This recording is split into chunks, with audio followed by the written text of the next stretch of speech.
and welcome to another episode of Experts Speak. I'm Michael DeLon. Today I'm talking with Keith Blackborg. Keith, thank you, sir, for being with me today. Michael, thank you so much for having me. You are welcome, Keith. It's going to be a really fun conversation because Keith has a really cool story he's going to share in just a minute. But he helps business owners, check this out, make work optional in 3 to 5 years. So if that's That's intriguing right. you as it is to me, you want to hang around. So Keith, tell me, man, how in the world did you get doing what you're doing today? Yeah. The shortish version is I started my career at Deloitte, moved to Dallas area from San Francisco in 2010, and heard of a guy, maybe Robert Kiyosaki, Rich Dad Poor Dad, Yeah. and read the book. And I thought real estate, it's a good time to get in, and some luck, some opportunity. Started buying rental houses in 2010. My wife and I went on to flip, wholesale, amassed rental houses in 2013. We switched over to hotels and apartment complexes, which was a good time to also be doing that. My wife was running our real estate business while I was running a CPA firm focused on high net worth real estate investors. Fast forward a few years, 2015, 2016, had grown to a staff of 5 people and other contractors in India. A lot of Dallas area gurus are former clients of mine, but I could never get away with business.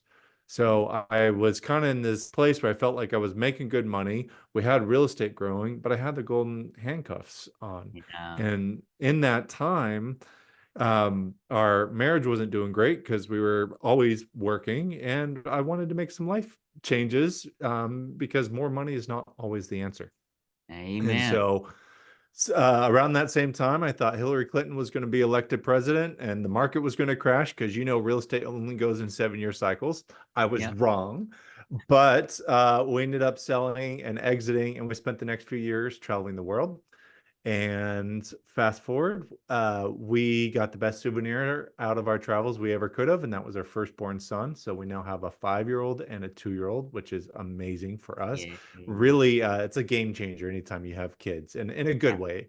Um, and then, kind of coming out of that travel season, I still wanted to work. I wanted to do something. I enjoy it.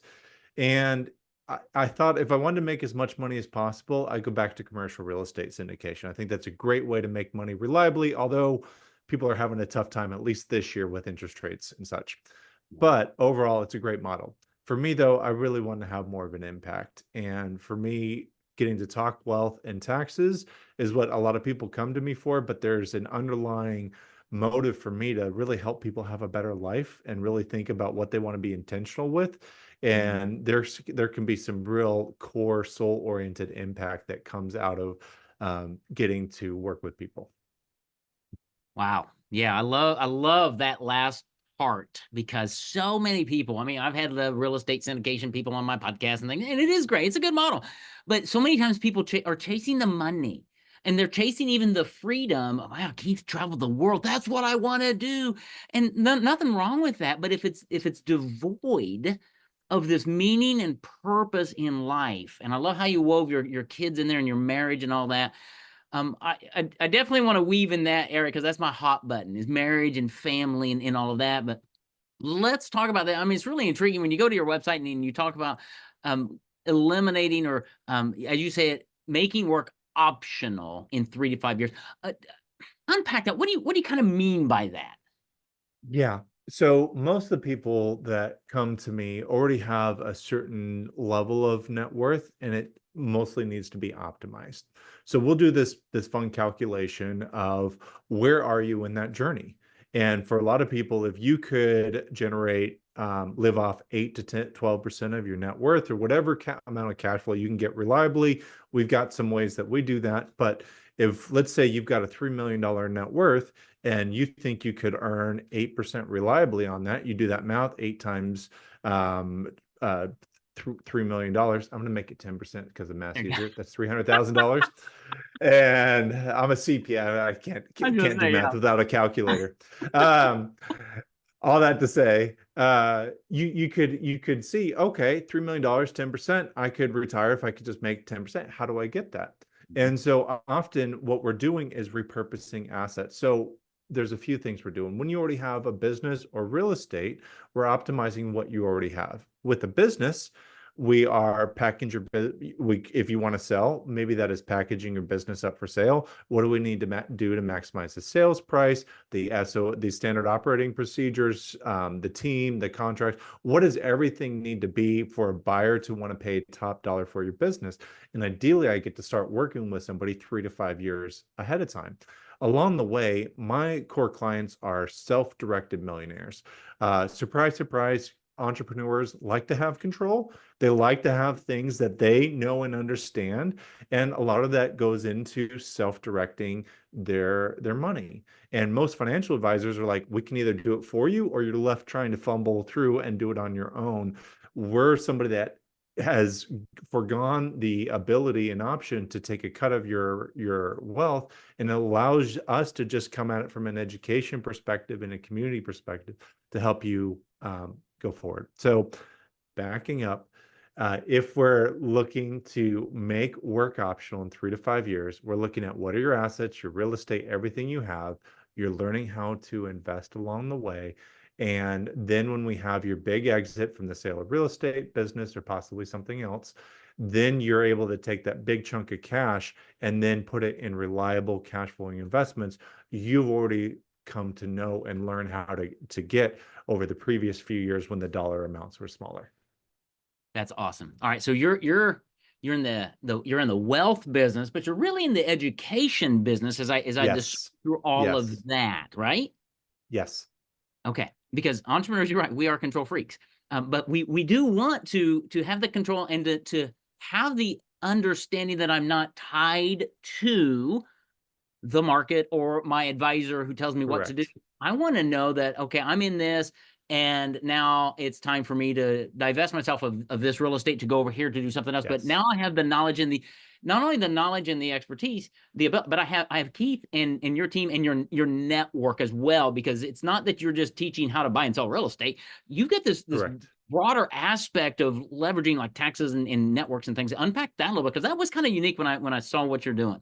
Yeah. So initially, I thought it was all about me, my knowledge and experience and my background, but I've only have one lifetime to live, and you can only accumulate so much experience in that lifetime. And so, in many ways, my role has become more like a coach or a consultant for people who are either setting up their own virtual family office or being more of a wealth synergist. So I am less about I'm more about trying to put all these disparate strategies, the legal, the tax, the wealth, your life all into a cohesive plan that makes sense for you. And so initially, I used to get up and do all the talks. When you grow a community of self-directed millionaires, you get some really amazing people in that community. So let me show you one way that can play out. We now have a due diligence council. So I don't make money how people invest. I don't choose what I put in front of the community. Instead, we've got 7 core members, complete volunteers that just put in some time and effort to help vet investments. So, for example, we were looking at an oil and gas deal last week, and our doctors and lawyers in the group know nothing about how to invest in oil and gas, and the space is filled with scammers. So, we've got in our community the chief drill officer of a publicly traded company. And so, for him to be able to come in and do a technical analysis on all the oil and gas, is a huge relief for the rest of our doctors and lawyers that know nothing about that. We also had a couple of other people that are friends of mine that syndicate oil and gas deals. They came in offering a third party opinion. We'll look at the oil and gas terms. You can actually use ChatGPT to upload all the PPM documents and say, ask it for a list of all the fees that you would pay. And sometimes you might get 20 plus fees. It's egregious. And so through that whole process, we were able to vet and identify that this particular oil and gas deal was actually a good deal. Meanwhile, our doctors and lawyers could vet a medical practice buying fund like we did earlier in this year. We've also got some billionaire syndicators. We've got the largest exporter of US goods for the United States in our community. And so you get all those people together. It's more about pointing to the right person who knows about that particular expertise, who spent a whole career in that. They're able to raise their hand, speak to it, and everybody ends up helping each other. The second thing that is really impactful is we do our portfolio mentoring, where somebody will stand up and say, I've got $1 million net worth, I've got a $10 million net worth, or $100 million net worth. This is where I'm invested. What would you guys do if you were in my shoes? And it allows me to step back as more the facilitator, and they get the advice of all these other experienced people. Imagine how much faster you could go if you could just be transparent and feel safe in a real group of real people who want to help each other. Man, that's awesome. It's fun. Yeah, because I just wrote down here as you were talking about this, built-in trust and confidence. Yes. And Yeah. and wow, is that not lacking in our world today, right? Yes. And I think that's one reason why entrepreneurs go from program to program to program, coach to coach to Yes. coach, is because we are looking for this safe place, not of posers, Yeah. but of people who are just like us. Yeah, they may be at a different level economically. What I'm learning is that it's just zeros, Keith. It really is. You Yeah. break through one ceiling, you get a higher ceiling with more problems. Okay, let's go Yes. with You're that, right? right. Different problems. Absolutely. Everybody thinks there's this nirvana out there. It's like, yeah, Yes. it's only a dream, buddy. Um, the other thing that hit me, and I don't know if this is the right word for what you described here, is almost a think tank in a sense to go, here's Yeah. some things we could do. Is that kind of a fair analogy or Yeah. Yeah. I think in some ways it's what a true mastermind was as originally defined in Think yeah, and Grow Rich. Not a sales pitch. It's a true coming together of minds yeah, where 1 + 2 is 3. yeah, yeah. And honestly, those are hard to come by.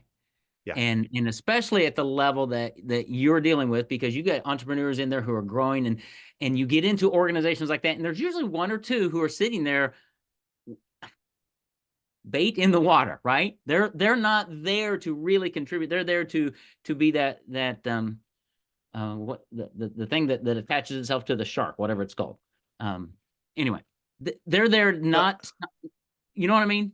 yeah, I know exactly what you mean. I'm a scuba diver. I'm trying to remember the name, but yes, there's Yeah. the shark, the feeders, the scavengers that follow the Yeah, sharks around. yeah, because there's always one or two in the group, and it sounds like you've kind of got this group that hopefully at some level has kind of avoided that because they're at a different level and they're all working together. Yes. So if you got this oil and gas thing and you've got 10, 15 members, whatever, do they all invest in that, or is it just each individual looking and says, "Hey, that sounds really good. I'm not really interested, but I love the conversation. I'm going to go over here." How does that work for each member? So everybody makes their own decisions. I don't track how people invest, and it's intentional that there's a certain level of autonomy. And Right. so after the due diligence council vets something, and we've got our core members, and then we've got other people who will weigh in, like if we're looking at an oil deal or a real estate deal. And then we take that deal and we push it out to the rest of the community. We tell them, hey, do your own due diligence. But this group of people has looked at it. This is what our findings were. You make your own decision. But investors feel much safer knowing that there's a group of people that have looked at it, done a deep dive. We can't remove all the risk, but it certainly at least helps remove some of the bad actors, the deals with the bad terms that are structured poorly. And now we're more appropriately just dealing with market risk. We had a family office tell us our due diligence process is more thorough than most family offices. Yeah, that's very cool. And I assume part of that is because you've brought together this conglomerate of different Yes. entrepreneurs, different people who come from different worlds, different Yes. perspectives, and they're there. Um, dare I say? I'm going to say that, and just wait for it. They're there selfishly and unselfishly, meaning they're there selfishly because they are Yes. investors. They want to grow, so they want to make sure that their due diligence is there. Yes. Unselfishly because they're giving to a community of like-minded people. Yes. Fair? Absolutely. So as we've built our community, well, I started with a core group of people that I already knew from past masterminds, invited them in, and it has just grown over time. Now, what we found though is there's some people, you're right, that are just there about the money, but our core group is so gratitude focused, and there's some things we do from the top at an event where we will build a community at scale quickly. There's some techniques and things we do from an event perspective to really bring people together, make introductions. For those that are just about the money and they just want to talk money, when somebody starts opening up about life or their marriage, yeah, we'll talk about portfolio stuff, but they tend to get uncomfortable with some of that other stuff. And they'll be like, you know what? I just want to go. I don't want to name any specific gurus, but there are some out there that are just about the money, and they Yeah. will self-select out and go to some place where they just want to be about the money. But if you Yeah. are about life and joy and finding meaning beyond just dollars in your bank account, we'd love to have those kinds of folks. Yeah. And I'm so thrilled to hear that, because that, I mean, that's my heartbeat. That's the heartbeat of my audience, I think, is because it really is meaning and purpose, right? The money can come. Nothing wrong with money. Money's a tool, Yeah. right? I used to be a Yes. mechanic years and years Yes. ago. I still have my mechanic toolbox. I have lots of tools. They're all useful. Money's a tool. That's all it is. It Hmm. it doesn't bring you joy to have lots of money. It brings you joy to give lots of money, to use money to accomplish great things. I watched a little video by the um, Green, the guy who runs Hobby Lobby. Can't think of his first name. Oh, David Green. Yeah. Yeah. David Know Green. him. David Green. Yeah. And Yeah. he did this whole thing around the joy of generosity and things. And he's like, Yes. I I think his quote was, I make the same salary today that I did 15 years ago. And he said, if I had another $1 billion, it wouldn't make me any Yep. more happy. And I Yep. thought, They've structured, yes. so good. Their whole company is owned by charity and philanthropic purposes. Yes. Yes. Yeah. And you put yourself around people like that, and Mhm.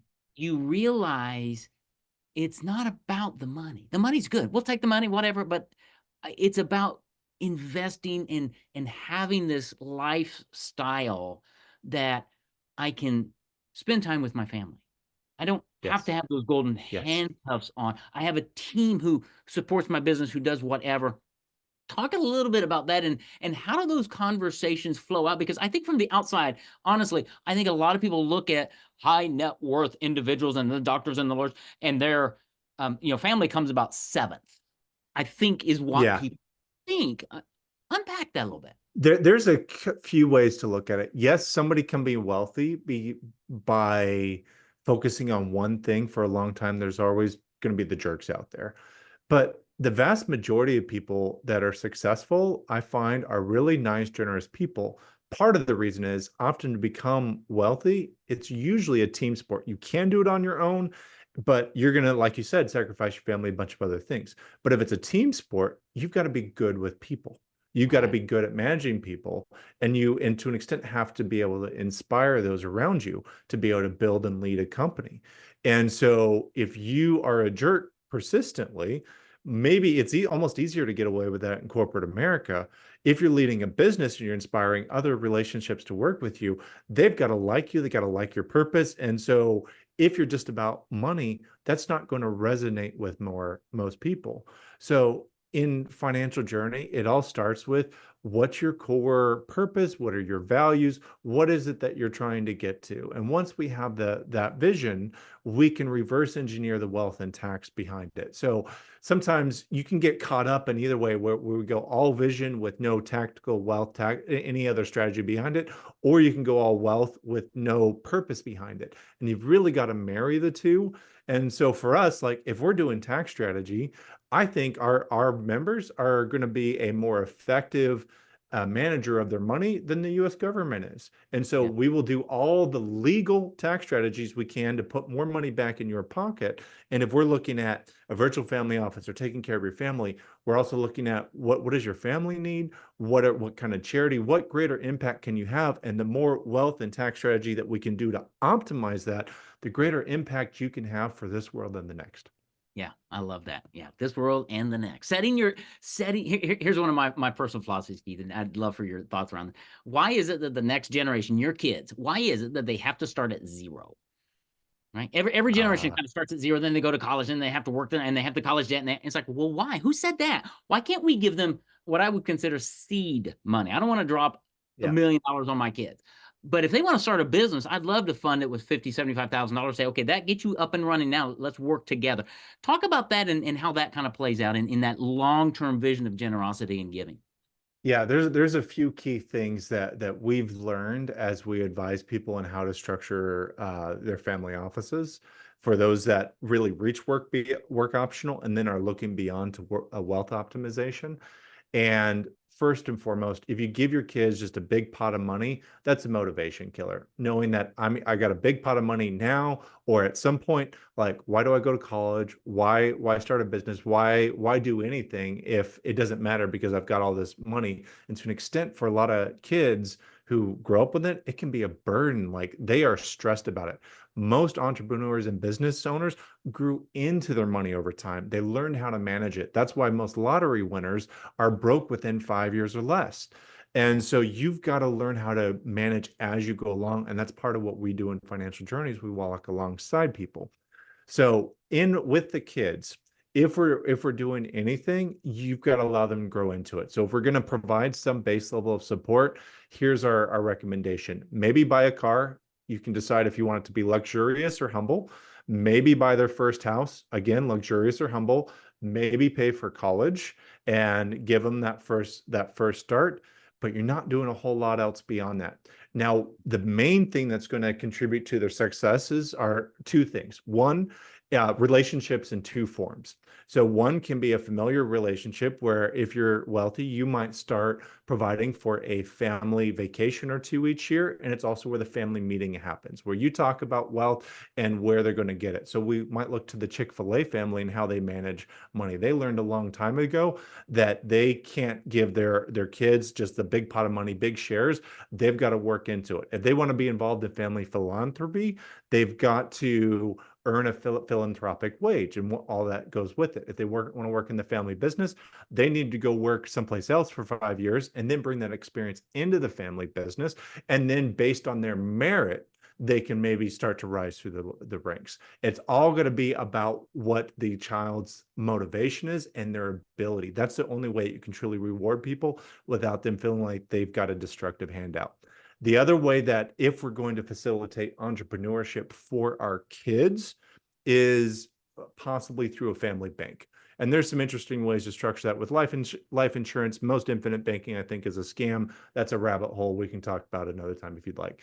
But there are some ways to structure it where it is done well. And so what we will typically do is the family will loan $50,000, $100,000, whatever they need to get that business started. And there's some strings attached to that. One, that is convertible debt, meaning it is a loan. And if that business takes off, it can be converted to equity later, maybe 20%. And the family entity can grow in the child's success along the way. The other relationship aspect is you get to use the family's board of advisors, meaning if you had a coach, you had people helping you decide what kind of business you're going to be in, begin with the end in mind. What could this sell? Are you going to start a business that can only sold at 1x your revenue? Maybe not such a great business. But if you're looking to grow something, have a big exit, you might look at something that sells at a 10 or a 20x multiple of your net income. And then they come alongside you, help you decide what businesses to get into, how to grow that business, how to scale, how to deal with employee issues. And you can imagine, instead of having a 50% fail rate like most business owners, that drastically increases the chances of success. That kid is still building the business. They're the driver, but they've got support around them to help them do it and to guide their action. Absolutely. Yeah. What the word that came to me when you were talking about all this is vision. And I think vision is so critical for entrepreneurs to look down the corridors of time and say, what is possible? What do I want? And it goes back to your first question as somebody comes into your communities, what are you looking to do? How can we help you get there? Right? I'm a guy of big vision. I've got a 200-year vision for my company and what we want to do with it. And people think that's crazy. I'm like, well, why is that crazy? I should have 1,000-year vision, right? Yeah. Because of it's that vision. It's Paul J. Meyer out of Waco, Texas, years ago, wrote a book, and in his book, he had one line that's just stuck with me for years. He's like, it's the dream that motivates. And it's that vision of here's what I want to do. Here's how I want to provide for my kids, my grandkids, and things. Seed money, character, Yes. right? Investment, Yes. stewardship, all of that. That's what I really want to pass down. The money's helpful, but getting in a community like what you've put together is transformative on so many levels. Yes, including money. But really, money is dare I say, almost the byproduct of all these other things that you're going to impact, right? Absolutely. You're right. It is a result of all the other aspects, and it's just one metric of keeping score in terms of impact. And so that's part of what we will do with our members is what is it that you're trying to measure? So typically we'll measure like wealth, what's your average internal rate of return, what's your effective tax rate. But then there's this other like values section. What is it that you're trying to do an impact? And we put some metrics around that. And the moment we start measuring, it gives you something to improve and monitor over time. We meet quarterly, and there's a reason, there's a rhythm to you consistently making progress. People overestimate what they can do in a year, but underestimate what they can do in 10 years and across decades and generations through their family. Absolutely. And we'll end on this. I read a book a few years ago called God and Money. And these guys, they were Harvard grads, and they went out, and one of them made millions in some business, but they talked about how to steward money. And they said, when you look at net worth, it's money, right? It's a balance sheet, whatever. And they said, what we want to do, because they came at it from a Christian perspective, they said, we want to look at net worth as our net worth plus what we are giving to the kingdom of God equals the true net worth. And I thought, that is a really cool, kind of what you're saying is the impact. So I got my net worth plus the impact I'm making in whatever I'm choosing to do. That is truly the value, the life value equation or so. Have you ever heard anybody talk about that, or does that make sense? I have not heard that, but it makes perfect sense. So another way to think about it is your net worth is what you leave behind, and in this world, you can't take it with you. Yeah. But eternal wealth is what is really something you get to benefit from forever, which is why I would rather focus on that. That today's worldly net worth is just a tool to help eternal net worth. And often it is really the relationships that are going to make the biggest impact over time. It is, yeah. Randy Alcorn is one of my favorite authors, and I don't know if you know Randy or not, but he wrote in one of his book, Money, Wealth, and Possessions, I think it's called. He says, you can't take it with you, but you can send it ahead. And it's just this whole idea of just investing today for tomorrow and teaching that to your kids and your employees and your team members. And I think Chick-fil-A does a great job. I think Hobby Lobby does a great job. I think you probably do a great job with your organization. Man, we could talk for hours about this because, Keith, this is obviously you hit my hot button. Talk to us. How do people find out more about this financial journey, your organization, you? How do people take that next step to learn more? Yeah. So if you go to financialjourney.life/podcast, you will see a link, and I'll throw out, if people are interested, the menu of habits. It's what are the consistent habits that will make long-term results for your wealth, your life, your taxes, and it gives you some things to choose from.